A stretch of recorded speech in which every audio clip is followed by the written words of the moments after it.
ԱՄՆ-ի հարձակումը միջուկային օբյեկտների վրա կարող է ստիպել Իրանին դադարեցնել միջուկային ծրագրի միջազգային մոնիտորինգը և դիտարկել ռումբի մշակման հնարավորությունը, այս մասին գրում է Bloomberg-ը։ Պարբերականի տվյալներով, չնայած ամերիկյան կողմի հայտարարություններին, ծրագիրն ամբողջությամբ չի ոչնչացվել։ ԱՄՆ-ի վրա հարձակումներն այժմ անխուսափելի են, կլինեն արագ և բազմամակարդակ, ելնելով ԱՄՆ-ի հարվածների հասցրած վնասի մասշտաբներից, հայտարարել է վերլուծաբան Էլի Գերանմաեն։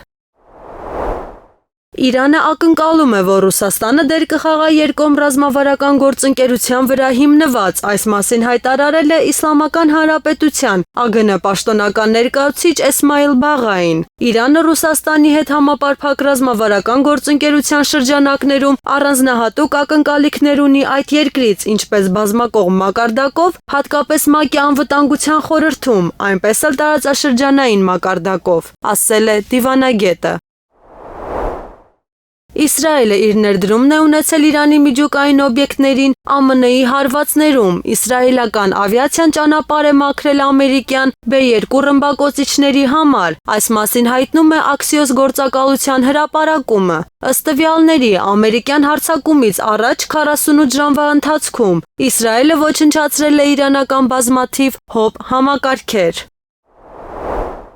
ԱՄՆ-ն հաջող ռազմական գործողություն է իրականացրել Իրանի դեմ և Թեհրանի ձեռքից խլել է միջուկային ռումբը։ ԱՄՆ նախագահ Դոնալդ Թրամփի խոսքերն է փոխանցում CNN-ը։ Երեկ մենք տպավորիչ ռազմական հաջողության հասանք, ռումբը պոկելով հենց նրանց ձեռքից, հայտնել է Սպիտակ տան ղեկավարը։ Նրա վարկածով Իրանի վրա հարձակումը Վաշինգտոնի լիակատար և բացարձակ հաղթանակն է։ ԱՄՆ-ն հարձակվելով Իրանի միջուկային օբյեկտների վրա անմիջական հակամարտության մեջ է մտել Իսլամական Հանրապետության հետ, հայտարարել է իրանական ԶՈւ կենտրոնական շտաբի պաշտոնական ներկայացուցիչ Խաթամ Ալ-Անբիան։ Հանցավոր Ամերիկան շարունակելով համակողմանի աջակցություն ցուցաբերել սիոնիստական ռեժիմի ագրեսիային, Իրանի Իսլամական Հանրապետության ինքնիշխանության ակնհայտ խախտման միջոցով անմիջական պատերազմի մեջ մտավ Իրանի հետ և հարձակվեց իրանական սրբազան հողի վրա, ասել է նա։